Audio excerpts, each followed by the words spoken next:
Hola a todos y a todas, mi nombre es Carles Navarro Carrascosa y voy a presentar mi comunicación que lleva por título Implementación del lenguaje inclusivo en el aula de L, que se incluye además en el primer bloque Enseñanza-Aprendizaje Formal. En primer lugar, quisiera agradecer al comité organizador que me haya brindado la oportunidad de compartir los resultados teórico-prácticos de este proyecto de investigación y de innovación docente que se implementó a lo largo del curso académico 2022-2023, como desarrollaremos posteriormente. También quisiera agradecer la participación voluntaria de los y las estudiantes de la asignatura Lengua Española de los grados de Magisterio de Educación Infantil y Magisterio de Educación Primaria de la Universitat Jaume I de Castelló, en especial al alumnado incoming, cuya colaboración permitió este experimento. La investigación que aquí presentamos se enmarca dentro de 3 proyectos de innovación docente. El primero lleva por título Enseñanza-Aprendizaje Formal, No Formal e Informal de Español como Lengua Extranjera, que responde a la propuesta de 2023 del Grupo de Innovación Educativa de Español como Lengua Extranjera de la Universitat Jaume I de Castelló. El segundo proyecto de innovación docente se enmarca en el Departamento de Filología Española de la Universidad de Valencia y lleva por nombre IntegraL, Metodologías docentes para la integración lingüística y cultural de personas refugiadas y migrantes, coordinado por las profesoras Amparo Ricos Vidal y Virginia González García. El tercero és el projecte SOM 2023, Estratègies, Recursos i Materials per a treballar les diversitats des de la perspectiva dels objectius de desenvolupament sostenible, que está dirigido o coordinado por la doctora Rosa Pardo y el doctor Miquel Oltra. Por otro lado, la aplicación práctica responde a un trabajo final para el curso de formació del professorat Nobel del Servei de Formació Permanent de la Universitat Jaume I de Castelló. La estructura de nuestra comunicación es la siguiente. Primero les presentaré los objetivos que nos hemos impuesto para el desarrollo de este proyecto. En segundo lugar, el marco teórico, que se centrará en el lenguaje inclusivo y sus características principales. A continuación trataremos de demostrarles por qué es importante llevar estos recursos a la aula universitaria en general y a la didáctica del español y a la formación docente en particular. El cuarto apartado estará dirigido a la presentación de la aplicación práctica que hemos llevado a cabo y algunas de las actividades que hemos pilotado con los estudiantes de grado. Por último, presentaremos las conclusiones a las que hemos llegado y les mostraremos un breve listado de la bibliografía que hemos utilizado para el desarrollo de este proyecto. Lo que pretendemos es implementar el lenguaje inclusivo en el aula universitaria, no solo en la docencia y en las presentaciones del profesorado o el estudiantado, sino también implicar a los discentes en el uso de estas formas que les permitirán poder comunicarse mejor en su futuro laboral como maestras y maestros. A pesar de que su trayectoria laboral más lógica es la didáctica general a niños y a niñas, o de infantil o de primaria, en muchos casos, dado el contexto actual en el que los movimientos migratorios son cada vez más mayores como consecuencia de las guerras en Siria, en Ucrania, pero también en otros territorios, los estudiantes de estos grados son conscientes de que tendrán que trabajar la enseñanza del español como lengua extranjera y manifestaron su interés en hacerlo. Además, también vamos a poner el foco en el alumnado extranjero al que posiblemente este tipo de estructuras les son más desconocidas. Por tanto, para alcanzar nuestra meta, nos planteamos los siguientes objetivos. En primer lugar, presentar las diversas posibilidades y manifestaciones del lenguaje inclusivo, así como los recursos que pueden aplicarse en el aula. En segundo lugar, hacer entender al alumnado la necesidad de utilizar en el aula y en su día a día este tipo de lenguaje y las implicaciones sociales que esto puede conllevar. Por último, enriquecer el lenguaje de los aprendientes extranjeros, no solo desde un punto de vista estrictamente lingüístico, que incluye aspectos del léxico, la gramática, la sintaxis, sino también especialmente desde un lado pragmático y social que enriquecerá considerablemente su comunicación y su socialización durante su estancia. Antes de presentar la propuesta práctica que llevamos al aula, debemos establecer una diferenciación clara entre lenguaje inclusivo y lenguaje no sexista para que el proyecto que hemos diseñado pueda entenderse en su totalidad. El lenguaje no sexista es representado por aquellas manifestaciones lingüísticas que tratan de evitar la invisibilización de la mujer en el lenguaje. Para ello se utilizan múltiples mecanismos como el desdoblamiento, la barra para doblar terminaciones, etc. El lenguaje inclusivo es utilizado para visibilizar a más personas, especialmente a aquellas que no se identifican ni como hombres ni como mujeres. Son formas y recursos lingüísticos que pretenden romper con el binarismo de género que ha marcado la estructura social en la que vivimos. Debemos diferenciar las diferentes formas en las que el lenguaje inclusivo se puede manifestar, teniendo en cuenta dos niveles, el escrito y el oral. Surgen en un primer momento formas escritas que, aunque no tienen un equivalente oral, sí que simplifican el tratamiento del género a nivel escrito. El símbolo @ se ha convertido en una terminación de género a modo de fusión de las terminaciones masculina y femenina. A nivel escrito facilita la escritura, evitando tener que repetir 2 veces un mismo sustantivo o adjetivo, cambiando el género del mismo. Sin embargo, esta forma, a pesar de seguir siendo utilizada por algunos, procura problemas de oralidad. Además, aunque pretende ser inclusiva con el género femenino, sigue siendo una forma que refuerza el binarismo, lo que es contrario a las ideas defendidas por los movimientos transfeministas y se considera, por tanto, lenguaje no sexista, pues su único objetivo es visibilizar a las mujeres y se estanca en el binarismo de género. Aparecen, por tanto, otras formas que gráficamente intentan acoger en una sola terminación todas las identidades. Principalmente encontramos 2 representaciones. Las tenemos ahí, son la terminación en asterisco y la terminación en X. Esta segunda es la más utilizada, pese a que la tendencia es aplicarla al final de las palabras a modo de morfema de género. Se han encontrado casos en los que la forma X aparece en el primer carácter de una palabra, por ejemplo, en sustantivos heterónimos en los que la diferencia de género viene en la raíz y no en la terminación. Más allá del lenguaje escrito, han surgido propuestas morfológicas que, por un lado, aparentan ser inclusivas para todos los géneros o al menos conllevan cierta neutralidad de género. La flexión E está mucho más extendida dentro del colectivo.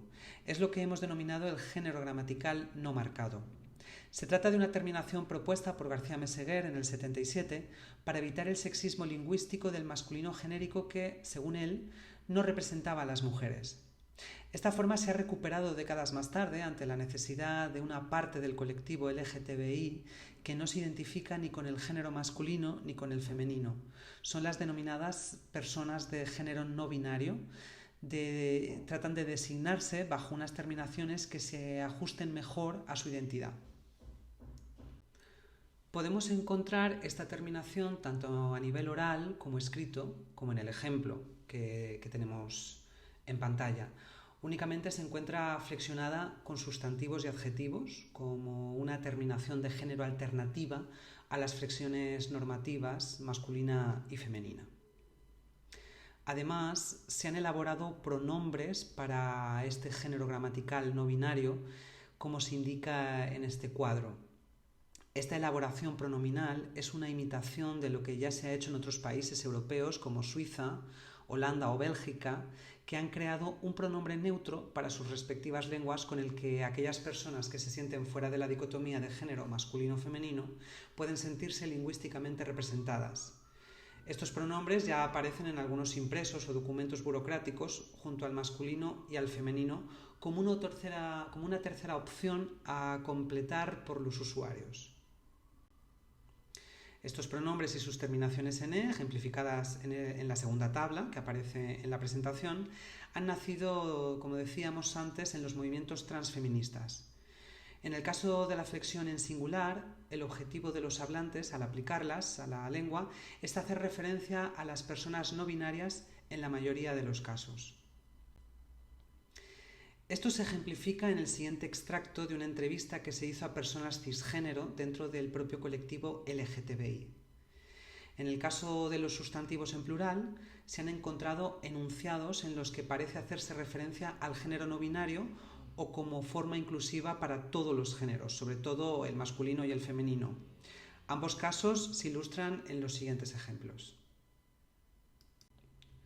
La integración, no obstante, es algo que ya está sucediendo en muchos entornos, no solo lingüísticamente, sino también en pequeños detalles cotidianos. Cada vez es más habitual encontrarse carteles como el que pueden ver en la presentación, en el que se elimina la división binaria por género de baños públicos y se establece una inclusión por cuestión de género que, como digo, pretende fulminar el binarismo de algunas instituciones. El lenguaje es poderoso, dinámico y define la forma en la que vemos el mundo. Las palabras que utilizamos para comunicarnos son la base para la conexión con otros, con nuestro entorno y con nuestra propia identidad. Identificarnos en nuestros propios términos, con los pronombres que elegimos, y ser reconocidos con palabras inclusivas forma parte de la democratización del lenguaje y del orgullo de ser quienes somos. Sin embargo, en algunos casos el lenguaje puede ser utilizado para excluir a ciertas personas o reproducir sesgos negativos hacia otras. Varios estudios demuestran que la forma en la que se utilizan ciertas palabras del lenguaje cotidiano, aunque parezcan relativamente inofensivas, pueden perpetuar estereotipos de género. Por ejemplo, la afirmación «las niñas son tan buenas como los niños en matemáticas» implica que el ser bueno en matemáticas es más común y natural para los niños. El movimiento hacia un lenguaje inclusivo de género se puso en marcha con un enfoque específico en eliminar y evitar construcciones sociales sexistas. La Guía de Lenguaje Inclusivo de Género del Gobierno de Chile acierta que el lenguaje no es sexista en sí mismo, sí lo es en su utilización. Y busca promover la selección consciente de palabras, evitando el uso de la forma masculina por defecto para la descripción de personas en general. Por ejemplo, la guía sugiere utilizar frases como la población beneficiaria en lugar de los beneficiarios y los expertos y las expertas en lugar de solamente los expertos. Pasamos ahora a la propuesta práctica que se planteó y que se llevó a cabo con los estudiantes de los grados de Magisterio Infantil y Primaria, la cual se estructuró en 3 fases. La primera de ellas se temporalizó en las 2 primeras semanas del curso, del 12 al 23 de septiembre de 2022 en el caso de los estudiantes de Magisterio de Educación Primaria, que tenían clase en el primer cuatrimestre, y del 25 de enero al 8 de febrero de 2023, en el segundo cuatrimestre, para los del grado de Magisterio Infantil. Durante estas semanas está programado el desarrollo del primer tema de la asignatura, que lleva por título Lenguaje y Comunicación. En este tema incluimos la presentación del lenguaje inclusivo, explicando este concepto y diferenciándolo del lenguaje no sexista, sus formas y un pequeño debate sobre su importancia y si se debe aplicar en la enseñanza de la lengua. A partir de esta actividad pudimos apreciar que la mayoría del estudiantado se mostraba escéptico ante la utilización de estas formas y ante la necesidad de incluirlas en la enseñanza de la lengua española. En cuanto a los estudiantes extranjeros, no conocían la diferencia entre el lenguaje inclusivo y no sexista. Tampoco estaban familiarizados con los recursos de la lengua española para utilizarlo. La segunda etapa tuvo lugar en las 5 semanas posteriores, del 26 de septiembre al 30 de octubre de 2022 en el grado de Magisterio de Primaria y hasta el 12 de marzo de 2023 para los de Infantil.